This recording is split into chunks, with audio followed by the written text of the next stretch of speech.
Debout Congolais, unis par le sang, unis dans l'effort pour l'indépendance.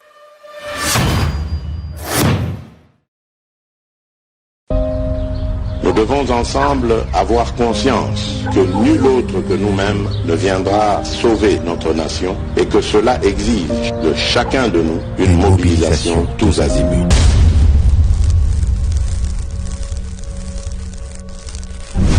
Boye Imalamu na GCAM télévision, fidèles abonnés, chers internautes, na pesibino matondo mingi pona boponi GCAM télévision.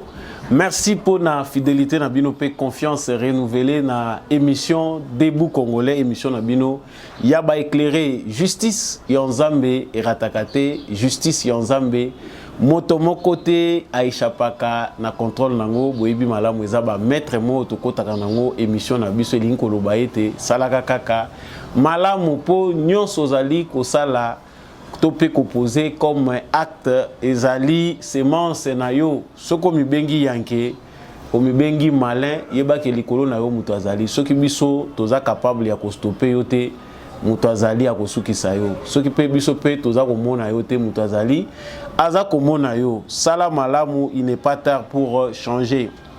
Actualité ezali très dominée na mort suspecte ya Chéribin Okende par assassinat. Depuis hier, Mokolia Lobby, Chéribin Okende, selon ma proche naye, azalaki enlevé, porté, disparu.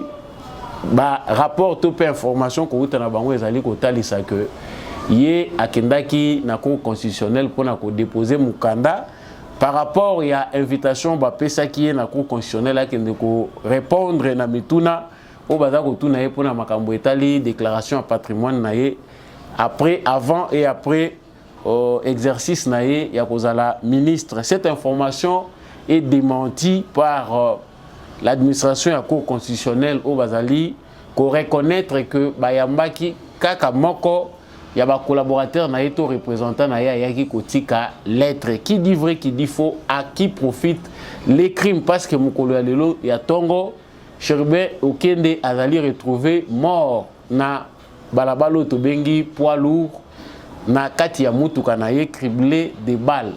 Assassinat wana eza ignoble et lobisi bato belé kubanda na présidence de la République gouvernement ba ninga na ye ancien ministre ba membre ya opposition en tout cas toute la communauté congolaise gouvernement peuple congolais bazali choqué na disparition brutale ya ndeko na biso Chéribin Okende. Mais au cœur de cet événement se cache des choses.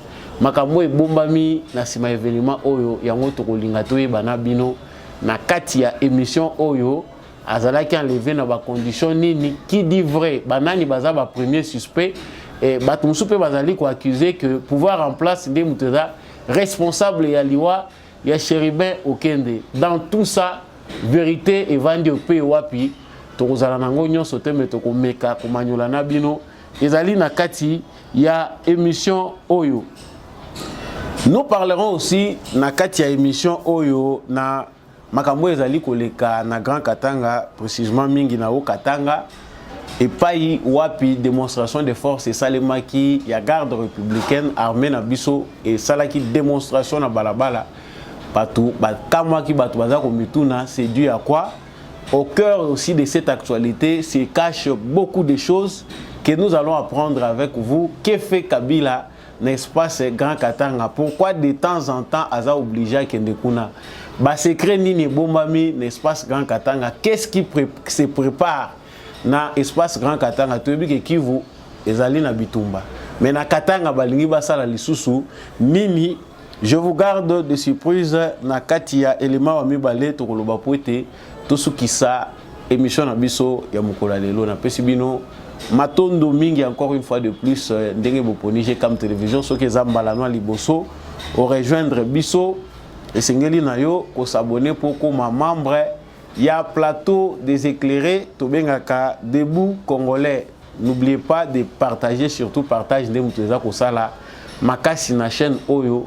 Partagez, laissez-nous votre commentaire à partir ya ville nini ozali kolanda émission de Debout Congolais, ville la République démocratique du Congo. Ce que vous banda ya Congo, vous allez kolanda biso depuis pays nini, na ba différents continents où ils ont constitué planète Terre.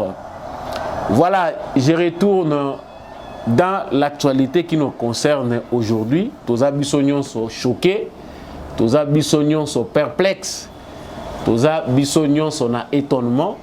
Il y a Yoka Sango Oyo qui a disparition. Il y a ex-ministre, il y a transport et voies de communication Oyo Ezali, monsieur Chéribin Okende. Tongo ya lelo ezalaki tongo moko et pesi batu surprise ya liwa. Donc Chéribin Okende qui venait d'occuper la fonction noble, il y a ministre et transport a démissionné qui pona ba raison il y a orientation politique naïe. Accueilli, Balongolier a remplacé Namutumususu, il a préféré faire son chemin na Moïse Katumbi. Ouazali patron, il a parti ensemble. Kasi na tongo ya lelo pour na bato balandaki actualité lobité déjà des voix ezalaki déjà ko s'élever par-ci par-là ndenge tambolaki na ba réseaux sociaux que Chéribin Okende azali enlevé. Lelo na tongo na balabala ya poids lourd. Bake ko pembeni ya garage moko ndenge bozomona ngona ba photo wana ba découvrir que Jeep ya Chéribin Okende zawana na ye moko liboso na ceinture na ye côté à volant criblé de balles. C'est ça l'information. Nani Abomiye bayebina noté, qui l'a fait toyebina noté. C'est après que police scientifique a quitté sur les lieux. Basali constat na bango, batali nyonso bakoye kosala pona kotika teke nzoto ya muto ya kobeba nzoto na ye longwe pona kokende morgue ya cinquantenaire et pas wapi famille na ye ba proche na ye bango nyonso bakoyi kuna pona kolobela likambo yango. Ba réaction ya liboso na batu oyo bazali kolobela liwa ya Chéribin Okende par ordre ndenge tokoyi kopesela yango tomoni ete présidence de la République et réagir par rapport ya liwa ya Chéribin Okende. Je cite le président Félix Tshisekedi a appris avec consternation ce matin la disparition dans des conditions tragiques de M. Chéribin Okende, ex-ministre des Transports et Voies de Communication. Les chefs de l'État présentent ses condoléances à la famille ainsi qu'aux proches de l'honorable Okende. Il enjoint la justice à faire toute la lumière sur ces dossiers afin de sanctionner les coupables de cet ignoble assassinat. Voilà.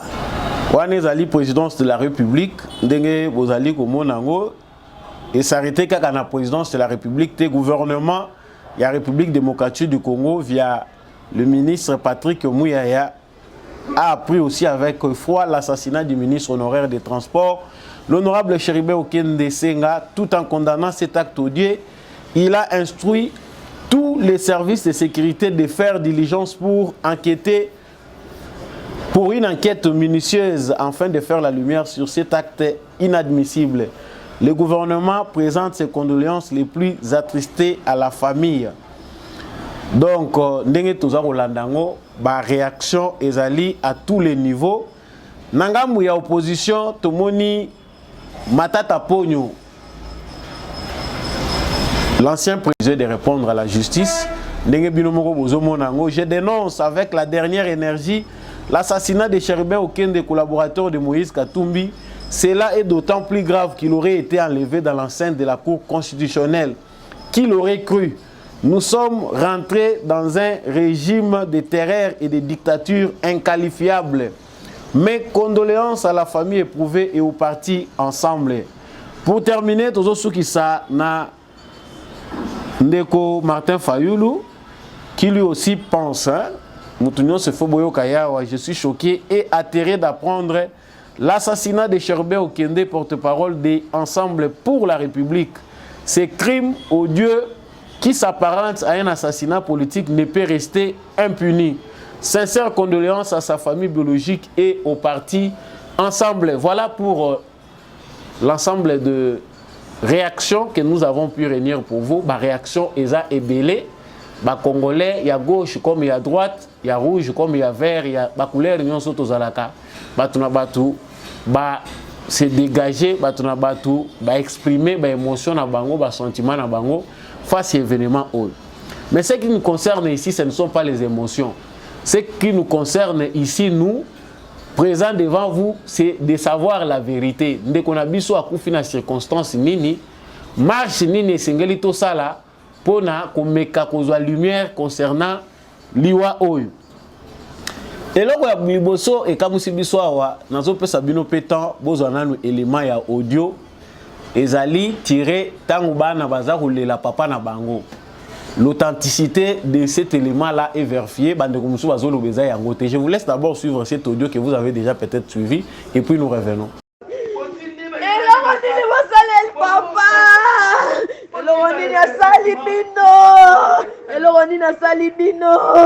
Eloroni na sali ah voilà bakanga ya ta kokanga toketa la prison papa nyamane tumba chéri be okende ah papa papa la papa chéri be la ngai papa papa no mono wapi eloko bosali toyebi eloko bosali bolingaki ye lisusu te akomaika kodeklare l'ensemble balingi ye te papa abi moya lobeza te ensemble balingi nga te papa. Voilà. Audio oyo boyoki ezali audio ya mwana ya Chérubin Okende zolela. L'authenticité est vérifiée. L'audio wana ebimi tango ebembe komika kana morgue ya cinquantenaire. Audio wana ebandi kotambola. Et puis tozoyoka bien ndeko mwasi mwana ya Chérubin Okende ndenga aza kolela. Papa oyebisaki biso ensemble eza kolinga yo te. C'est un élément jusque-là oyo ezali ko faire réfléchir bato ebele. Toza ko tsango nanu de côté parce que moi na selon kolela na ye papa na bango a soufflaki bango quelque chose. C'est-à-dire ba relation na ye na ba cadre mususu ya parti ensemble, climat ensemble ezalaki malamu te. Même si un politicien il n'a pas voulu tout dire. Alobi moyenne bisabino ezate parce que tozo yoka biso nyonso makambo mwana za kolela. Mais il a quand même pu dire quelque chose ensemble et lingi ngaïté. Pourquoi Chérubin Okende aurait dit que ensemble pour la République et lingi était? Ça nous allons revenir après. Tozako zongana nous na likambo etali cour constitutionnel. Est-ce que Chérubin Okende a bengamaki na cour constitutionnel? Oui. Cour constitutionnelle invité non seulement Chérubin Okende mais 3 ministres au total. Babengisaki bango parce que entrer dans le gouvernement ezali censuré, sanctionné na déclaration de patrimoine. C'est-à-dire il faut déclarer biloko no zanango. Ba ministre nyonso oyo balekaki wana basalaki exercice wana. Tango pe obimi na gouvernement oza censé okende lisusu kozongi la même exercice. Tu éviter bango basala ki yango ndenge nini la cour constitutionnelle azaki na besoin baya ko sala déclaration na bango po eza na banquette ou esalemaka. Mais pour na Chérubin Okende ce n'était pas le cas. Il a préféré que dato batela ki à les 13 il faut ya ko se présenter les 14 selon ye.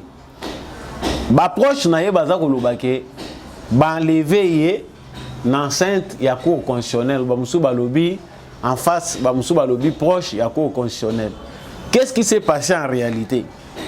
Selon ba membre ya cour constitutionnelle ndenge makambo ezali koleka ba source proche ya haute cour L'ancien ministre des Transports porte-parole d'Ensemble Chéribe Okende avait bel et bien été invité à la Cour constitutionnelle avec les deux autres ministres démissionnaires pour une question relative au complément d'éléments sur la déclaration de leur patrimoine. Puisqu'ils furent membres du gouvernement et la séance devait avoir lieu le 13 juillet sur proposition du juge rapporteur qui traite les dossiers.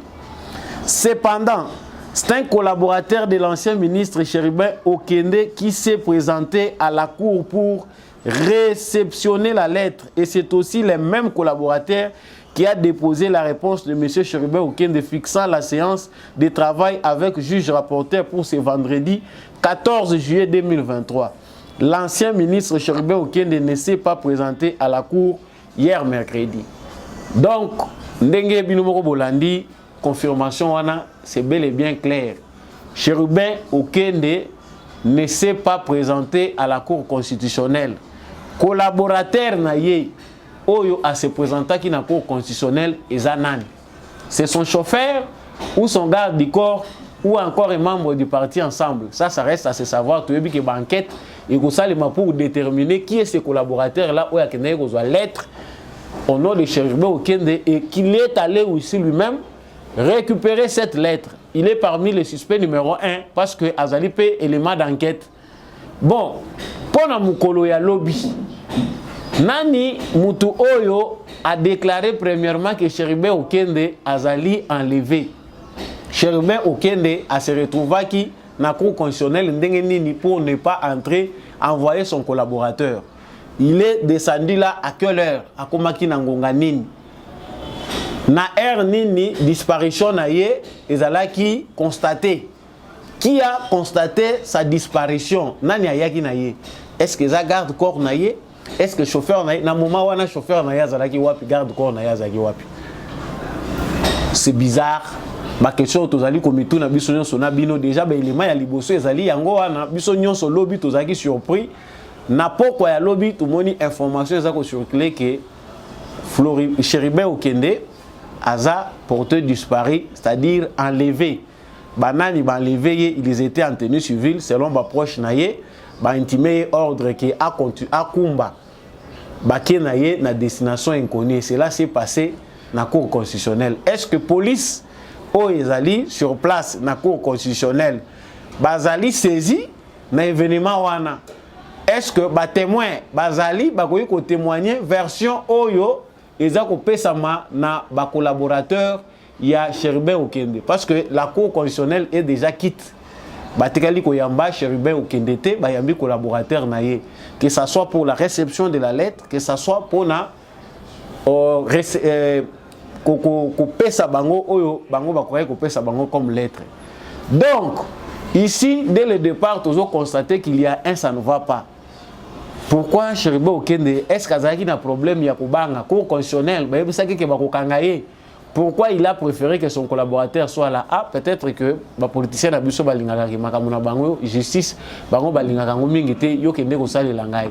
Mais pendant ce temps-là, garde corps na ye azalaki wapi? Le suspect numéro 1, s'il est en vie, s'appelle son garde du corps. Garde corps azalaka toujours na mutoyo yaza censé ko protéger. Ce garde corps ba immobilisé qui est, ba bêta qui est, ba tindika qui est, on ne sait pas. Qui a déclaré en ce moment-là qu'il va enlever? Déjà c'est louche. On comprend que nakati epé c'est l'information, bande qu'on a besoin belé bazana besoin ba incriminer pouvoir en place. Aza enlevé dans l'enceinte ya cour constitutionnelle, muto aye na cour constitutionnelle a se déclaré té. Alors que ben invité qui est aza censé ne pas être la présent. Ce qui bateau baza présent, liste à bateau ba kota ki kuna ezali, yé a kota kité. Donc il y a une manœuvre qui a voulu que Chéribin Okende ba lié disparition na yé na cour constitutionnelle, c'est-à-dire les ala qui plan na bango ba bongisa ki keta makoya na cour constitutionnelle ba koya ko enlever wana. Déjà dès le départ, on voit l'intention de vouloir salir l'image d'une institution de la République à travers enlèvement ya Chéribin Okende.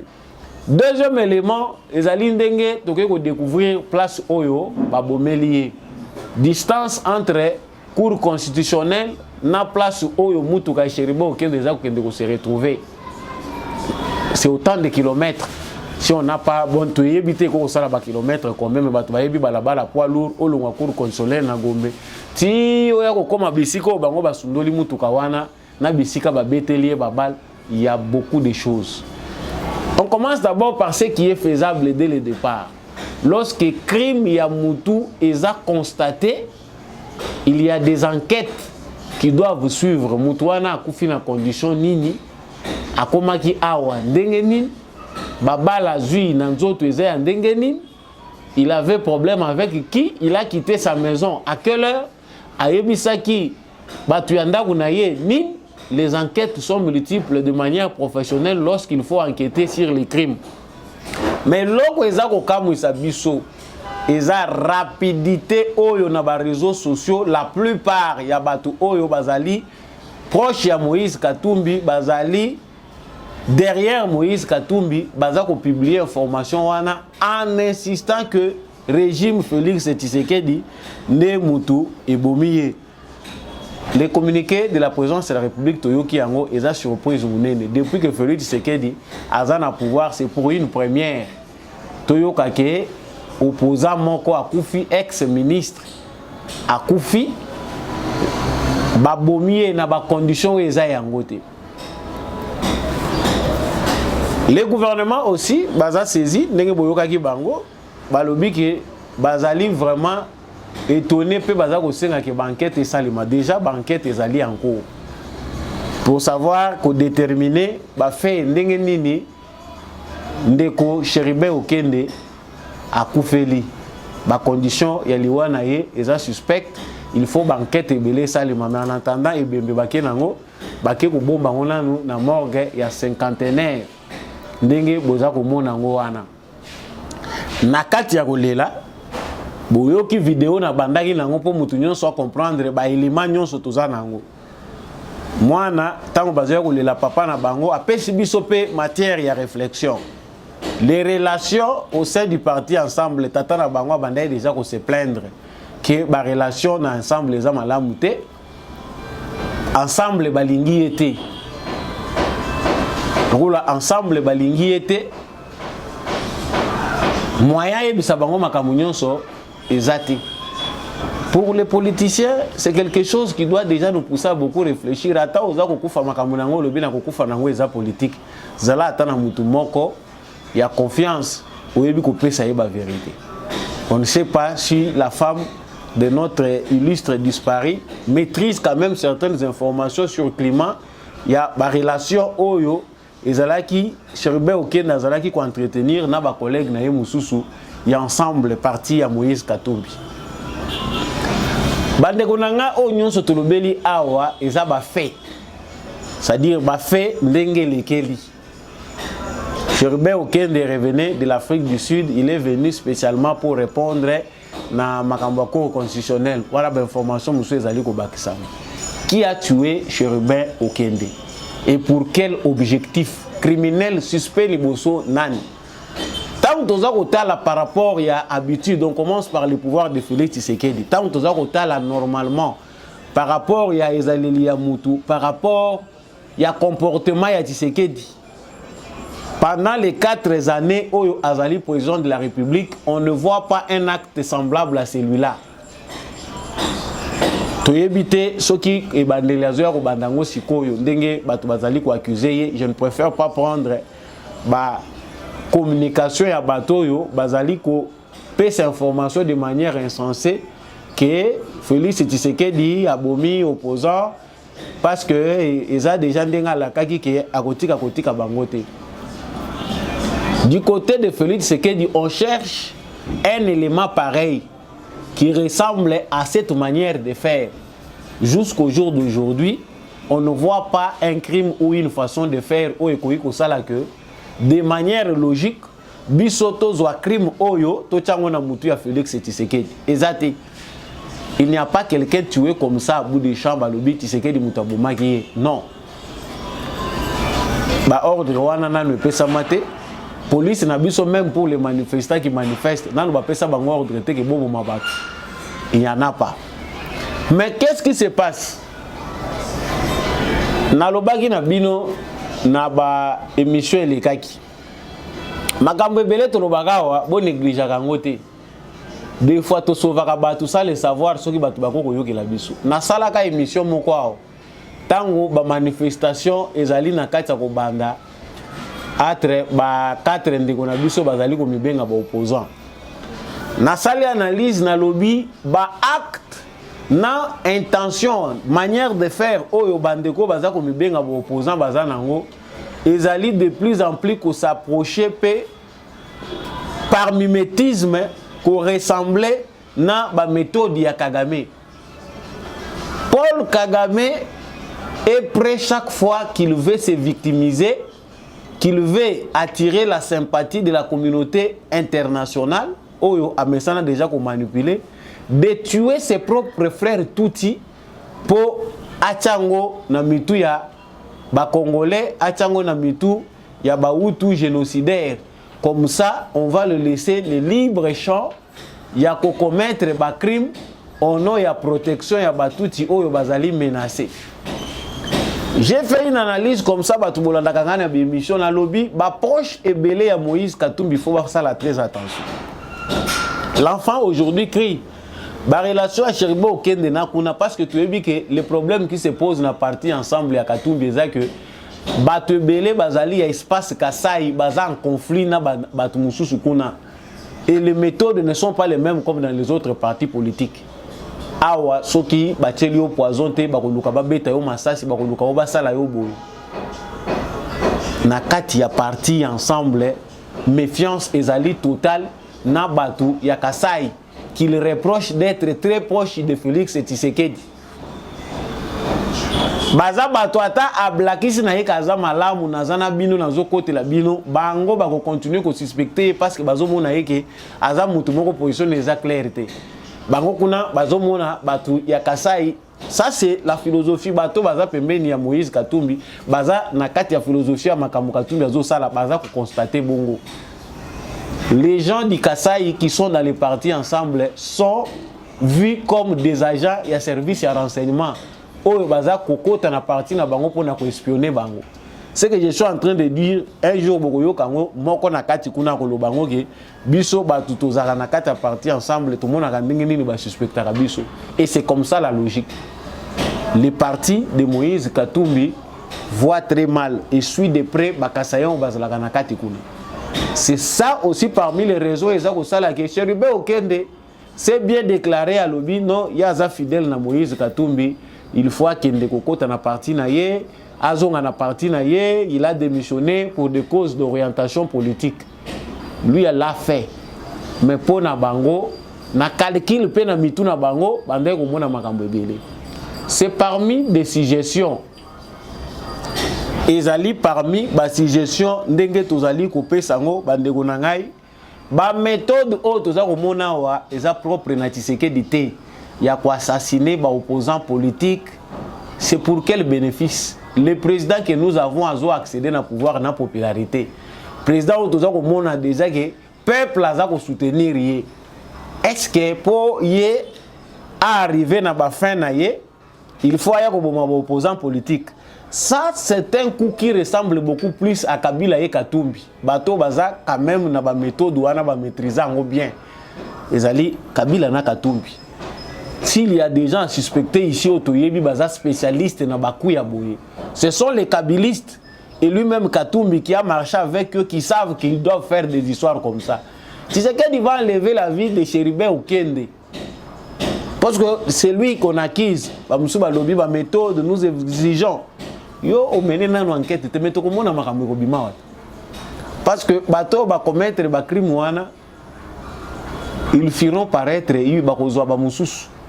Procédure bango ba memiawa, ils ont exposé bango makasi. Tous les moyens de l'État seront mis en jeu pour retrouver les coupables. Et puis makambo toza ko lobo bokangango malamu. La plupart ya ba proche bato mingi Cheribe Okende akangama kina bango baza à la base ya assassinat wana. Le premier suspect ndenga toza ko lobango chauffeur na ye. Deuxième suspect garde du corps na ye. Bato yo ya liboso ba déclarer que Cheribe Okende a enlevé ba yebi. Ce sont ces gens-là qui doivent nous fournir les informations sur cette disparition. Garde corps se retrouva qui wapi. Azalaki na vola ndenge nini akumbaka d'habitude a disparaître ndenge nini po aya ko se retrouver mutuka babwaki nini koto. Mais biloko akabila na shebe yangwana. Bato yo basali biloko yo bango mutu bayebi ndenge ni basala kango babomi mutu côté mususu baye ko bwaki côté mususu. Ça c'est propre à Joseph Kabila. Comment il a tué Chebe babomi quelque part baye na ye ba bendi coupé ba zuye ba tie na volant, c'est leur méthode. Mais pensez que Félix Tshisekedi ne a commis maintenant qu'on préparer ba crime pour ba tuba bangaye. Non. Franchement, nous analystes, on ne voit pas les points communs, les points qui relient ce qui se passe ici, crime oyo na pouvoir ya Félix Tshisekedi. Sensationnel ou na émotionnel tozali komona na fief ya ba opposants politiques parce que quand nous lisons ici ba déclaration ya Martin Fayoulou, il est choqué et atterré d'apprendre l'assassinat de Cherubin Okende, porte-parole d'Ensemble pour la République. Bisogno sotoza choqué. Ces crimes odieux qui s'apparentent à un assassinat politique ne peut rester impuni. Ça s'apparente à un assassinat politique. Donc, Cherubin Okende a confié mon côté assassinat ou politique. Bon, quand on dit politique, il n'a pas aussi déterminé cette politique-là, elle est de gauche ou de droite, du pouvoir ou de vous-même dans l'opposition. Sensationnel, non émotionnel, ils ont accompagné la déclaration à Batebele, ils ont dit que Ndekonabiso, Cherubin Okende, qui nous a quittés. Donc, Akeimbeka, pourquoi Akeimbeka, pour Batoyo, Bazali na tendance à se victimiser, base à raison. Nous avons vu comment les 4 opposants qui se disent comme ça opposants va travailler pendant l'année 2023 au Mobimba pour trouver des preuves. Oyo ekobimisa Tshisekedi dictateur, ekobimisa Tshisekedi muto yazali ko violer ba droits humains, ils n'en ont pas trouvé, ils n'ont pas trouvé. Tomoni ba marche et salami a comment baza ko lukela biso ba elema ya ko luka. Ba crime to za ko loba. Ti lelo likambo ya arme. Tant soki balobi ba tama boko likola matata poni to yoka nous ressortissants de Kindu, ressortissants du Maniema, to za ko senga boy. Mais on nous a parlé des balles. Oye beta ki vitre ya mutuka moko awa. O eza balle ya la police. Lui ya balle et se retrouva na kati ya mutuka. Soki la police a engagé ba enquête. Vous pensez que Batouazaki na mutuka wana balinga bazali parmi, ce sont eux-mêmes des criminels. Na sala analyse na zoeb sabino bandeko ke faites attention vous qui entourez Moïse Katumbi et belé bokende mbeka. Bokende mbeka parce que ce n'est pas facile avec eux, ils ont besoin d'inventer des preuves. Qui veut noyer son chien l'accuse de rage. Il faut trouver des preuves oyo to ko incriminer nango Tshisekedi. Communauté internationale a validé qu'à soutenir les opposants face à l'agissement et à pouvoir en place. L'exercice démocratique et à pouvoir à Félix Tshisekedi et rendre les opposants ébélés, bateau baza censé que ça l'opposition fainéant, baza un argument que ça l'opposition à bango. Voilà parce qu'ils sont criminels dans leurs pensées et qu'ils ne visent que leurs propres intérêts, baza obligé à inventer ba fait. Le rôle à raté à marche, il faut basa la assassinat. Nous vous avons averti. Balanga ba mwana moko muke awa. Mwana akwei na marche na ba mikolo, mwana ya muke mineur selon ses parents. Mwana se retrouver na kati ya marche. Batabase mwana na barbarie à certains de nos policiers. Image wane chokaki batu nyonso. Mais vous savez ce qui s'est passé? Vous qui suivez les médias, to landa ki na médias comment ils ont inventé la mort imaginaire de cet enfant-là. Tout le monde a Daniel Saf na Mike Mukeba Ibaza ko déclaré na télévision que l'enfant est déjà mort. Na ita mwana na mwana za ko kufa. Ti lelo peut-être ba congolais bobo sani boke ndeko la mwana wana. Bon, que l'enfant est en vie, ils ont failli tuer cet enfant-là. Ceux qui président de la République a s'improvisé à quitter pour aller visiter lui-même cet enfant. Je vous assure que moi, je ne vais pas parce que l'intention ici, c'est de fabriquer des crimes. C'est-à-dire ceux qui criment, il faut créer crime. méthode moko o to ko ça les aké to faire assassiner mutu to lobby pouvoir o commis barbare tala ndenge baza ko assassiner ba opposants. On ne cherche pas des poux dans la tête d'un chauve. Mutali banzio zo ke luka basili na mutu na ye. Sensationnel na émotionnel o ezo pouvoir suffisance que coup o eza préparé. Biso toza ba jugeté mais tozo sala ba analyse sur base de ce qui s'est passé sur place. Chéribé Okende est victime de la politique de son propre parti. Sur base ya bagissement na bango so totali ndenge bazali ko salela ndenge opposition congolaise eza ko salela makambo. Ils sont eux-mêmes auteurs de ces crimes. Et puis, que l'enquête est prouvée en haut, les enquêtes qui se poursuivent, déjà, parce qu'ils n'ont pas bien fait leur sale boulot. Boulot mingi bango sur le plan médiatique pour contredire ce qui est dit. Moi, je suis à l'obit. L'ensemble de la relation à Malamu est zati. C'est Félix Tshisekedi qui a tué Chéribé Okende. Azako luka effacer ba posa mais tozako luka opposant on a terrain ou aza makasi ya ko faire face à Félix Tshisekedi tozako monete ba opposant mingi tozako mona awa bazako chama kelele ce sont les opposants oyo bazako apparaître mingi kaka na ba réseaux sociaux na ba médias na ba déclaration pendant 5 ans to monité opposition ya malunga na balabala kolakisa ke réellement bazana peuple congolais. Donc pour clair ces points à qui profitent les crimes, l'opposition peut bien dire à qui profitent ces crimes. On ne voit pas dans les agissements de Félix Tshisekedi, on ne voit pas dans la manière de gérer la République de Tshisekedi l'intention de tuer des Congolais parce qu'ils ont une opinion contraire à lui. Ça, c'est marcher sur la lutte de son père, sur la lutte pour laquelle des milliers de Congolais sont morts. Si c'est que des gens qui ont accusé le criminel, mais il faut accéder à pouvoir ndenge.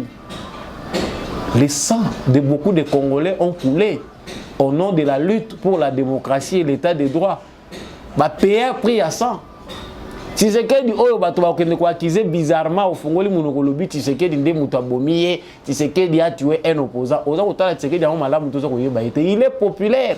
Son parti c'est le premier parti, ils ont un parti mon côté le manaï de pes. L'arme facile que Tshisekedi peut utiliser sont son parti. Vous pouvez engager beaucoup de moyens de partis politiques qu'il a. Ils ont une influence makasi na opinion à Congolais. Peu importe les circonstances. C'est les partis, à chaque fois que les Congolais sont face à une décision, parti ne s'impose. Est-ce que pour ça, Tshisekedi a besoin d'aller tuer un pauvre Congolais parce qu'il a choisi de suivre Moïse Katumbi? Bandeko Totika Bajeko. Toti Kabajé, parlons autre chose. Nous sommes tous touchés par la mort de notre compatriote. Une mort où ils sont censés révéler biso, la méthode ya bandeko mususu oyo ezali ko ressembler déjà na ya Rwanda ya Kagame. Au moins vous serez déjà avertis. Biso déjà aussi tout dépassé sensationnel na émotionnel, ba sentiment ezali sous-souté. Nous regardons autre chose. Quitter les sensationnels, ceux qui bolingi bomona makambo avec clarté. Ceux qui bolingi bomona makambo bien longola ba émotion parce que les réseaux sociaux comme si batu mususu déboussolé. Le droit à la parole qu'on a accordé à tout le monde déjà ko sala ke mutu ala muki azu yo kimana yo bwaka ngunda okenda ko vanda na poto po ofingela ka Tshisekedi kuna. Okomona makambo malamu ndengeni. Alors que Tshisekedi n'a chassé personne ici. Bao bazaka libanda Tshisekedi azongisi bango na kati. Que cherche Joseph Kabila au Katanga et ça sujet au succès de émission ya lelo. Que cherche Joseph Kabila au Katanga? Tout le monde a dit sénateur à vie kukende mbangu na Katanga na vol régulier ya Congo Airways. Kashamate wo atiki kingakati. Au Katanga, ce qu'on voit là-bas ezali mingi ba intention oyo certains leaders politiques instrumentalisés bazanango ya ko créer événement moko ya mabe kuna, que ce soit les autorités religieuses, que ce soit les leaders politiques, intention na bango bazali influencés par ba force moko occulte na ba moyen pour créer un mauvais événement dans l'espace Grand Katanga. tout de suite au mingi sujet. Mais Joseph Kabila qui est descendu là-bas, selon les renseignements, Makambo Joé Azalaï Kosala la Tanganyika. Parce qu'une rébellion était en naissance là-bas. Il y a des officiers militaires, n'est-ce Grand Katanga, Oyo Basala qui a allégeance na Kabila. Bazape na ba bonne relation, na parti ensemble ya Moïse Katumbi. Bazaki na kati ya ko planifier événement moko ya mabe, n'est-ce Grand Katanga mingi na o Katanga.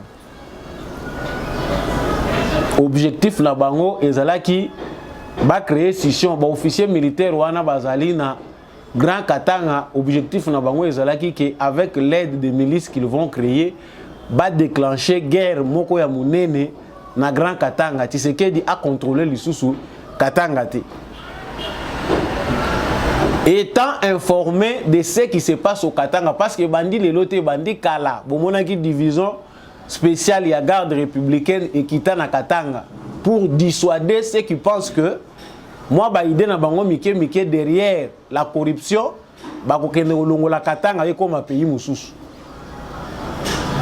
Mais cette fois-ci bomoni que renfort et bakisami pour na nini renfort ezali ko bakisama puchuana ezalaki prévu. Na moi oyo tozali ba prévoir que ba déclencher les manabango. Vous verrez des arrestations. Il n'y a pas que John Numbi, il y a d'autres officiers militaires, n'est-ce pas Katanga et Grand Katanga ba yebaki. Même na ba base militaire ba yebaki loko nini esengelaki basala kuna. Ti baza ko mener opération na bango pour ba déclencher événement wana na Katanga, les renseignements militaires connaissent. Parce que Tshisekedi n'est pas obligé seulement d'être informé par vous. Tshisekedi azaka obligé qu'on allait informer par binote. Ya on tozo ko yebisa pe renseignement malamu. Bo kende pe ko fouiller malamu ba concession à Jeannette Kabila. Ba concession ya Kabila nyonso, ne tournez pas autour du pot, fouillez ces concessions là.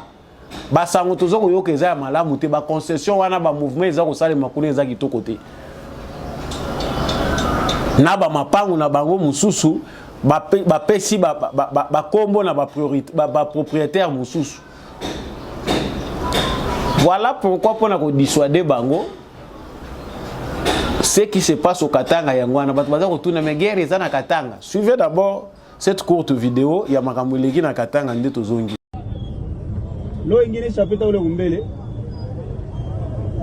Ndio bana krea hii embouteillage yote.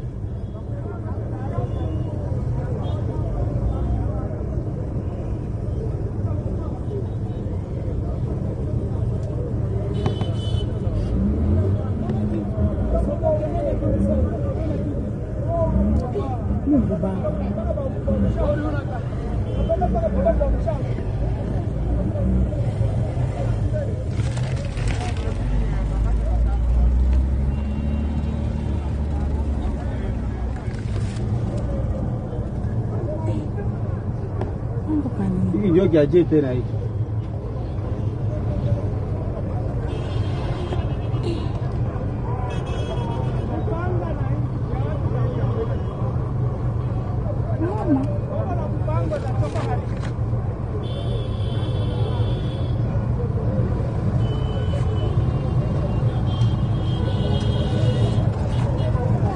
Masashi ni ya sasa na mabunduki ni ya sasa.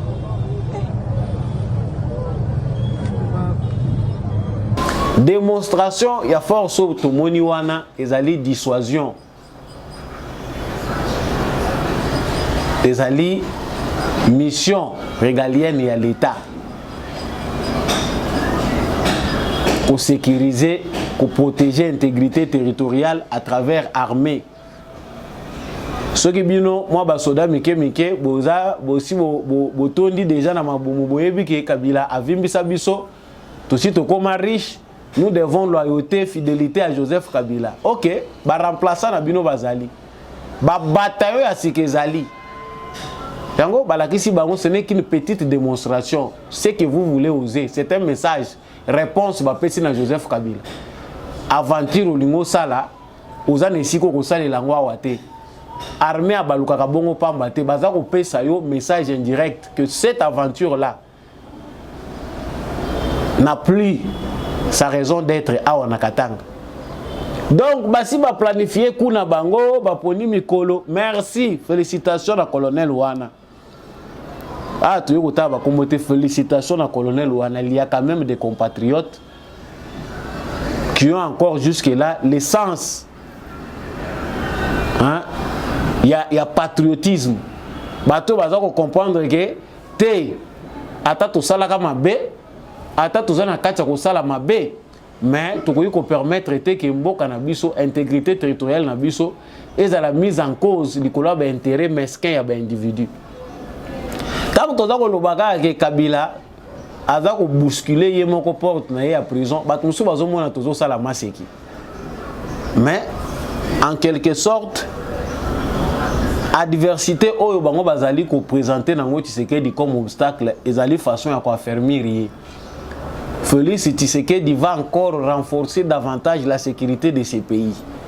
Et ça, dans l'opposition, il faut que peu importe où l'adversaire a se présenter les Bolsonaro, et ça a la motivation quelque part pour pousser aux attitudes. Il y a Moutiamakas, il y a champion. En faisant ceci, Kitisa Tshisekedi ko limbise njokande baza ko fabriquer Tshisekedi akoma plus fort. La preuve c'est que 5 années yango eza ko koka o nyonso bango ba bongisaki comme ba mine o nyonso ba planifiaki comme ba activité et ke nango na mai. Donc sachez que ba tsheli bino mura kuna te pona tapage ezali aventure te bande kona biso. Chers téléspectateurs au Bolandaka ngai n'espace Grand Katanga bosala effort ya kozala veiller restez vigilants ba concession bandako ya bato boza ko mona suspect dénoncer parlez-en on veut inventer l'insécurité makambo eza ko sala na est eza kutumuke objectif na bango eza ke ba créer événement moko ya mabe ya munene na Grand Katanga et ce n'est pas seulement là-bas, il y a d'autres provinces. Biso musana biso ezaka ko alerter bino celui to lobby ate biloko musa ba réseaux sociaux bolingo ko manipuler oza ko loba di n'importe quoi muta mandefu na prison bakota kana mandefu belebo te bako kata yo suki bakatio mandefu ceux qui azo comprendre te biso to sito lobby. Voilà émission lelo na kanisi esuki wana ya mutuya ezali restant congolais ceux qui analysent na ngese pelisa kio au ça la partage au tikeli biso commentaire au sepeli na actualité wana yo poza na ba idée ko leka ngai otiki yango ndenge to mesana ko partager ba idée na biso soki po sepelité on reste congolais on est ensemble pour la patrie et FARDC na motema matondo mingi na ndekombi ya chako azaki na sima caméra oyo po émission oyo ekomela bino merci mingi na équipe mobimba ya GCAM télévision merci na Apôtre Gérard Kabea na tondi botondi na l'homme de la vérité des urnes, Jean-Louis Timbalanga. Merci beaucoup à papa Boniface Mpunga, maman Bilo Bilonda, maman Lisette Mumbendou. Je remercie également papa Freddy Ngwama, l'élu d'Ilebo et tous ceux qui adorent l'émission des beaux Congolais. Ngaïna Bino, Tokutani, na émission prochaine, na ba analyse mususu.